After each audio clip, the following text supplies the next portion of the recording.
Hey everyone, thanks for joining me today. I have an amazing guest, Anika Zubair, and she's the VP of Customer Success at a company called Karbon. And we're going to mainly talk about success plans, but also a little bit about how much it contributes to the customer success community. So can't wait to dig in. Anika, thank you so much for joining us today. Thank you so much, Irit, for having me. I'm super excited today, and I've been watching your YouTube channel grow over what feels like years. There's such a great community that you've created here of amazing people sharing and learning from each other. So I'm excited to be here and contribute and talk about customer success plans because I'm passionate about it. So I'm really excited to get deep into this topic. Stay tuned. We'll be right back.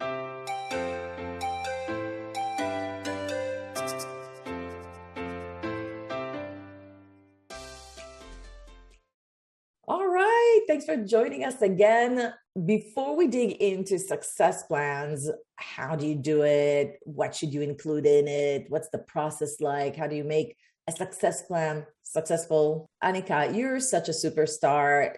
First of all, not a lot of people know it, but you actually started and founded a customer success community. Tell us about that a little bit. I'm one of the co-founders of CSM LDN, which stands for Customer Success Manager London, basically. And it started 5 years ago. Myself, Marcel, and Lauren, we were really just looking for other like-minded people within the London or Greater London area to come together and learn from each other. And I selfishly, at the time, was in one of my first leadership roles. And I was just like, hey, I want to learn from other leaders of how they're developing customer success. Creating the community was a little bit selfish in that sense, as I personally wanted to work and learn from others. But now I just feel like it's such an open opportunity for everyone to come and learn and give back to each other. But pre-pandemic, we did monthly meetups, different offices around London. But now we are kind of slowly moving back into offices and back into monthly meetups again. But that's the whole community is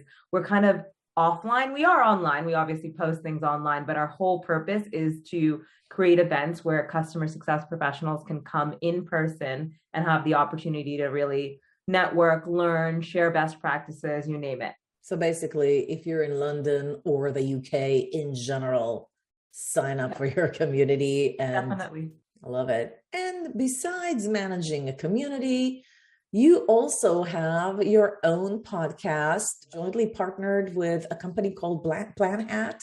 Tell us about that. How did that get started? Yeah, I love podcasting. When I was a customer of PlanHat, they actually said, hey, Nika, did you realize you have a podcast voice? And I didn't know how to take that. I was like unsure if that's a compliment or not. I was like, sure, okay. And I thought they were inviting me to be on the podcast. And I was like, that's a cool opportunity. But they were like, no, we would love for you to host it. Fast forward 2.5 years, here we are. The Customer Success Channel has thousands of downloads each month. And it's just awesome to see how yet another CS community, let's say a podcast of people sharing their customer success knowledge, has grown over the years. So it's released once a month, but that's really just a passion project of mine.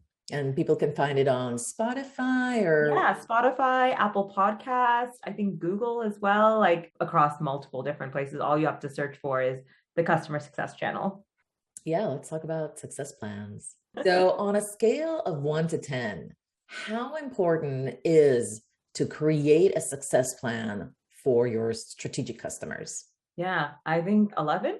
If Wow. 10 is the highest. I've also worked in software where I've been in perpetual software before and now in subscription and SaaS space. And I have to say that I think that if you look at success planning and think about what it is, it's essentially project planning. If you think back to the early days of how implementations were done, and if you think about a true enterprise customer, that it takes 6 months or longer in a sales cycle, and then it takes 6 months or longer to implement them, they're working on timescales. They're working on some sort of agenda where they want certain outcomes by a certain deadline. And as I tell customer success organizations that I lead, like, you're always going to want to put a plan in front of a customer, and you want to make sure you're laying it out and you're laying out what you're going to be bringing to the table, but what you expect for them to bring to the table, much like a project plan does, much like an implementation plan does. Realistically, Anika, if you're a CSM, how many strategic plans can you create?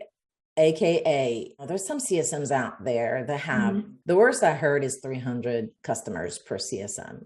If you liked what you've heard so far, that's awesome. More coming in a second here, but in the meantime, I want you to click that like button so that YouTube knows that this is great content and you can start sharing it with others.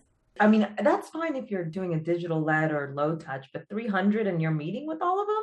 Well, so I guess the plan is to meet with them once a year, or I was about to say, needed. like, even if you meet like once a year, like, I know you don't even work 365 days a year. How do you plan that? Right. So let's say that's a pooled model. Would you recommend success plans in a pooled model? By the way, for those who don't understand a pooled model, it means that you might have a bunch of very small customers, let's say 2,000 very small customers, but there's a bunch of you as a CSMs that are actually managing those 2,000. So instead of having every account assigned CSM, they have an assigned group of CSMs that deal with the customers as needed, either proactively through alerts, the data-driven alerts, or proactively because the customer reach out. Yeah. Would you do success plans for those customers? I would say yes. And with the caveat of templated, just like for any pooled customer success model, you have templates and playbooks in order to scale success for that number as well. So I wouldn't expect it to be as intricate or detailed as an enterprise customer that you're working with, where you are handholding and you're really talking to them about what's the first, second, third step. But I would still say there needs to be almost like a roadmap. Like product has a roadmap, right? So like a customer success plan is essentially the roadmap for success teams to operate on and to execute on. Like if you don't have a roadmap, where are you going? Like some customers might use those features, but others might not, and some might renew and others might not. And it's really important to bring it back to that whole, think of how product releases things on a roadmap. Think of a success plan as milestones that you have to release on a roadmap. So even in a pooled model, think about it like, okay, I have a year to have this customer renew. If I work backward from a year, every quarter I have to do X in my pooled model, or every 6 months I have to do Y. And it's just, I think of it as like time increments of when you should be doing things and a roadmap essentially. So whether you're 3,000 customers in your portfolio or $1 million customer, whatever the case is, just look at it as like timekeeping with your customers.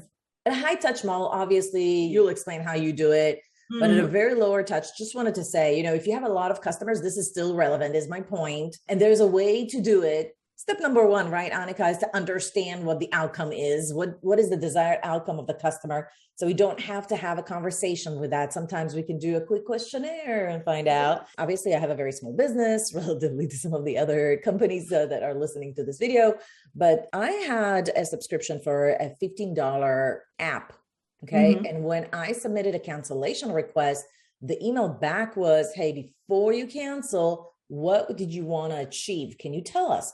And I wrote out a paragraph, these are the results that I was expecting to get. They emailed me back a success plan. They said, well, if you want to do this, you should do this, then you should do this. And it had step-by-step instructions, screenshots. I mean, the whole, nobody ever talked to me. But I got the PDF. I loved it. And by the way, exactly. I think they could have done like a quick Loom video to explain this to me. Yeah. They could have even upsell me, a little workshop, a 101. I would have paid for it because I actually wanted those business results. So I want to say, everybody that listens to this, there's a way to do it in a more agile manner. And Anika, I want you to break down like the very first step, because I feel like as a planner, you have a beginning, a middle, and the end for every process, right? So before you talk to a customer, when you're thinking, oh my gosh, I have to do a success plan for this customer, what do you do before you even talk to them?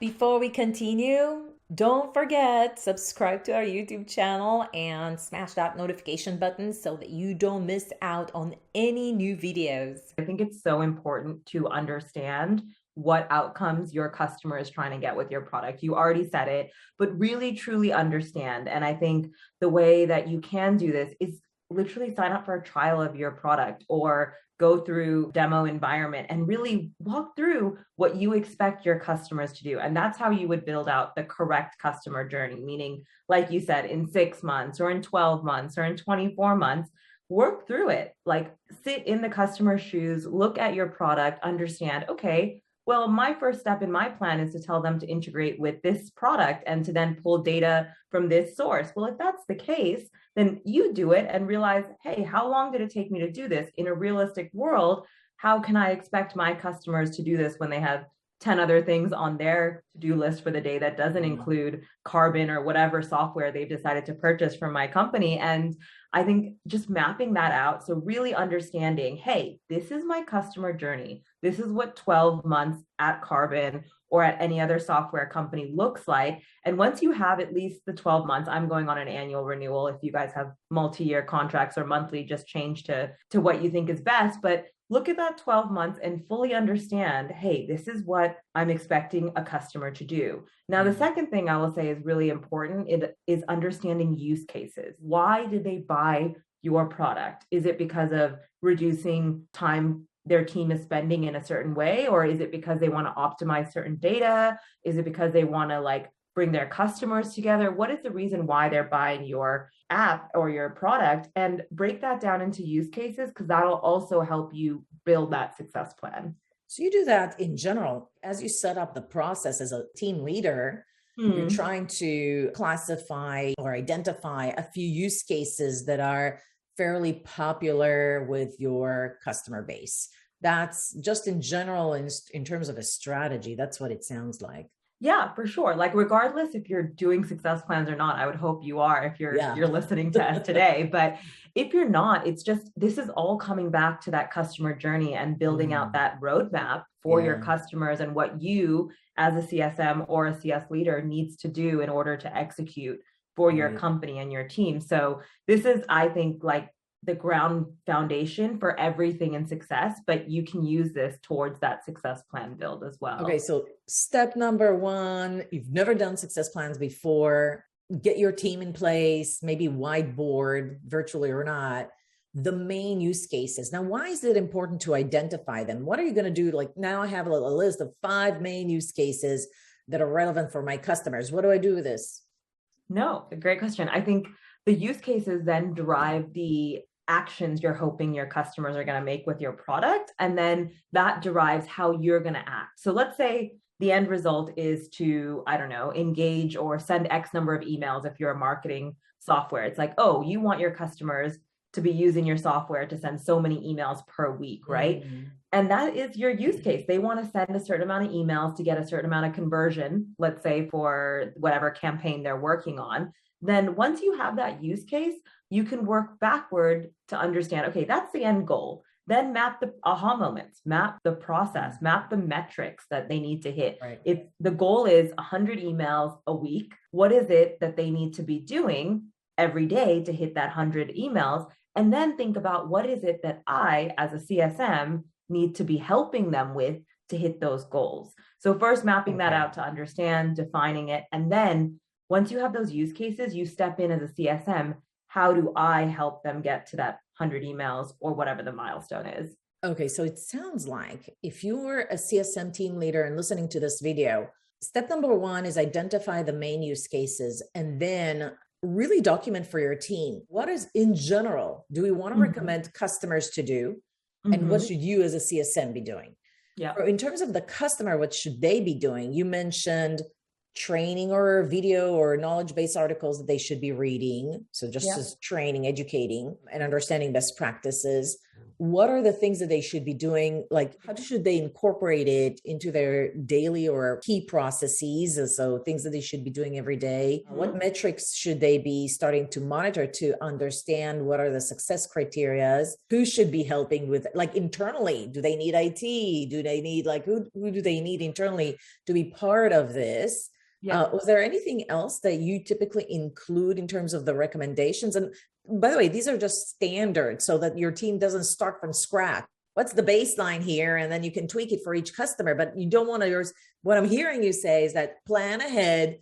Don't let your CSM each come up with their own customized success plan for each unique use case because that's not scalable.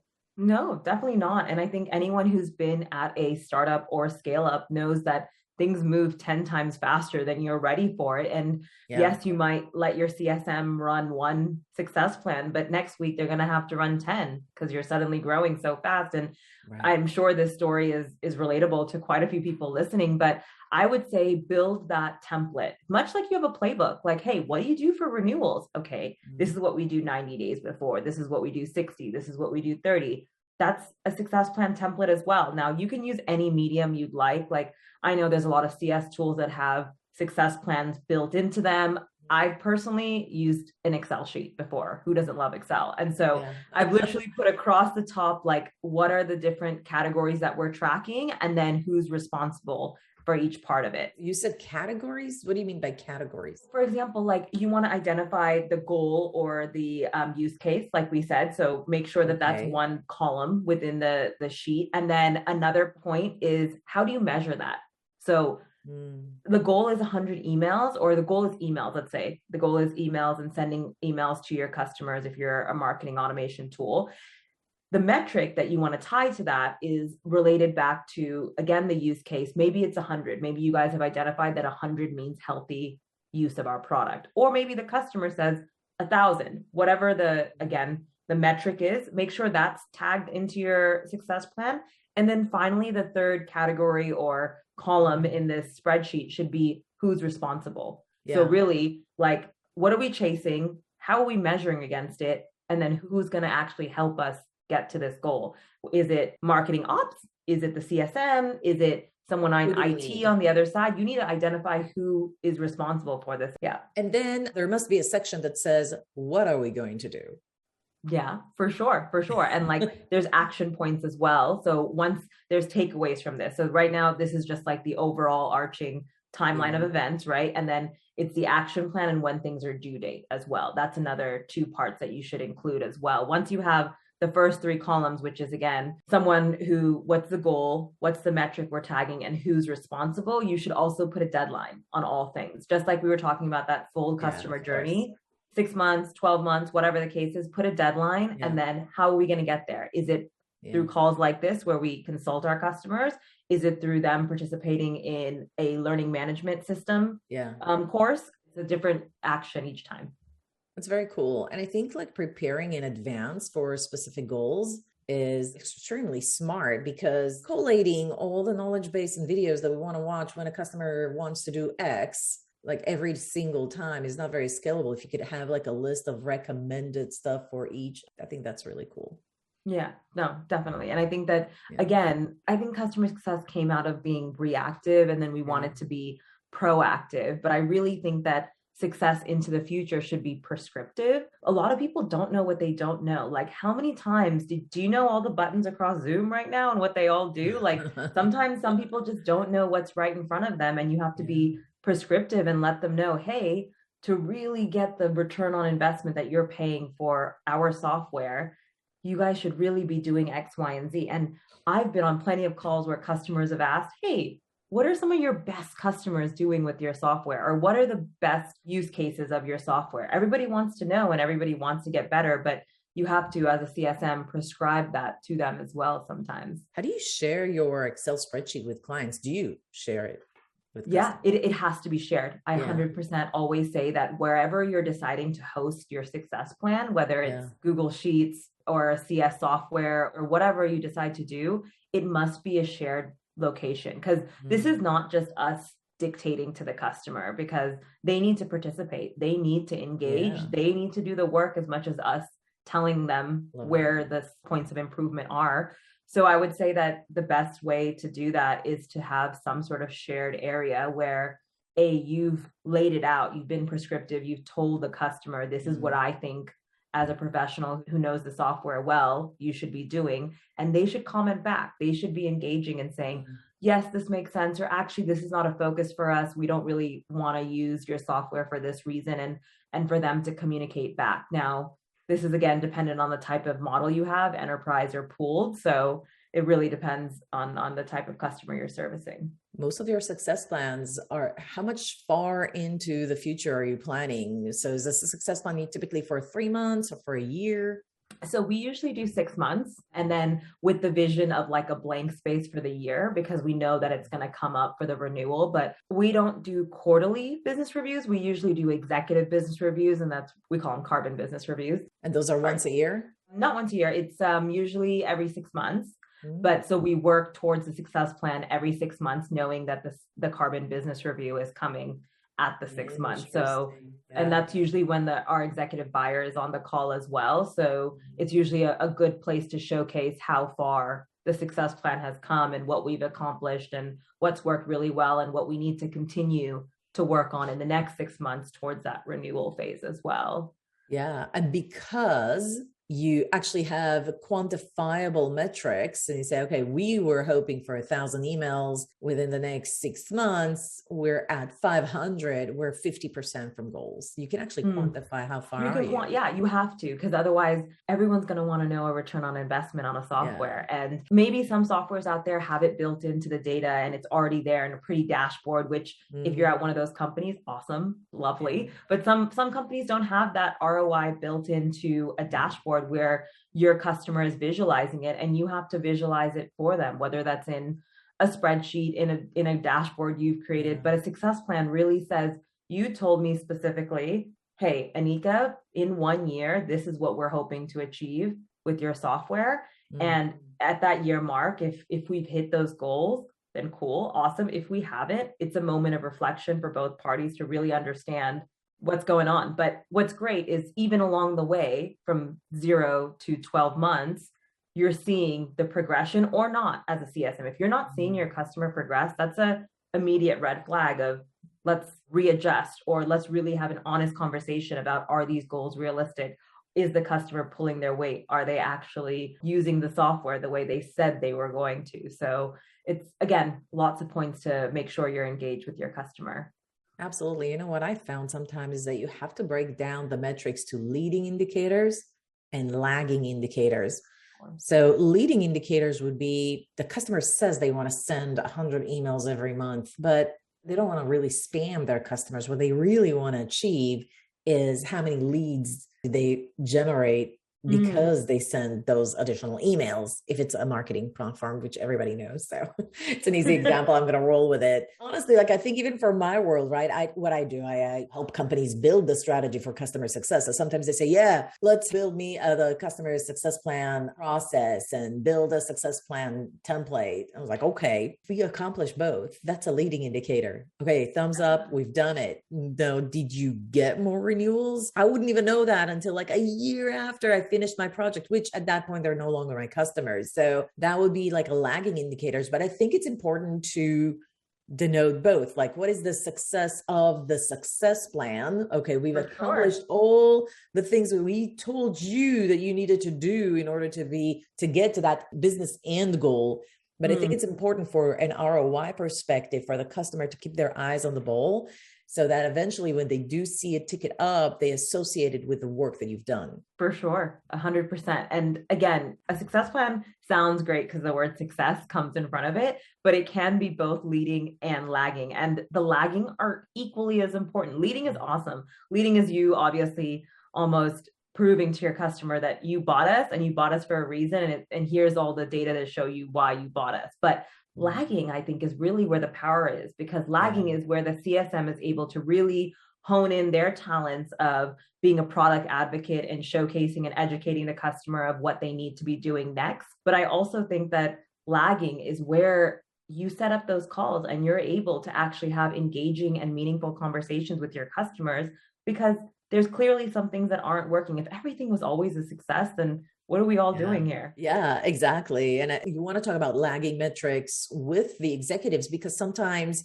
first of all, the people that you talk to on a daily basis to implement the success plan, they might not know. No. But when you present it back to the executive team, you'd say, hey, your team wanted to achieve this. We assume that this is to impact these business metrics. Are you starting to seeing a difference? Now they could say yes or no. They say Yeah. yes, great. Then they just told you that what you've done actually had an impact. If they said no, then this is an open conversation. Maybe we were aiming for the wrong things. Why is this happening? What else do you think we can do? And it actually can fortify the partnership. For sure. And coming back to like why success plans, or what is a success plan, why it's so important, you've just highlighted it for me. Really, is like your exec isn't on every call. They're probably on the last call to sign and say, yes, we're buying the software. They're probably on a kickoff call to say, hello, I'm the executive sponsor. But then they disappear. They let everyone else who's the champion of the product or the owner of that product use it, implement it, really get into the weeds of it.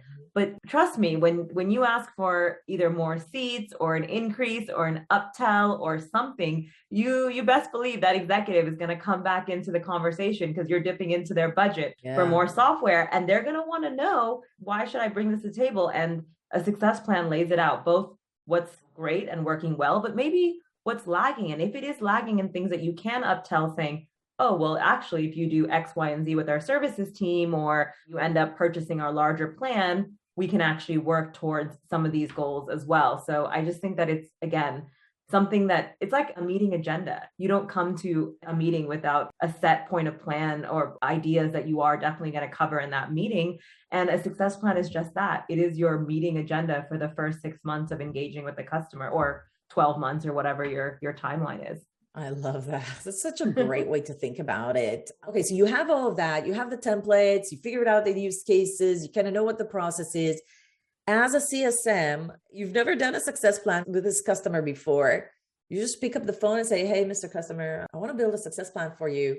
What are your outcomes? I would work it into a conversation of presenting an action plan or next steps plan. So I'm sure there's some sort of call you're having with your customer to say, okay, let's go over, using a certain feature, or it's time for a business review, let's say, as well, whatever the cadence is of you having a call with your customer, and introduce it in that call. So I'm sure you have slides. I'm sure you're going over something in slides or some sort of presentation. Sure. You recommend creating a slide is what you're saying. Create a slide. Create a slide. What does the slide say? I don't have it. What does it say?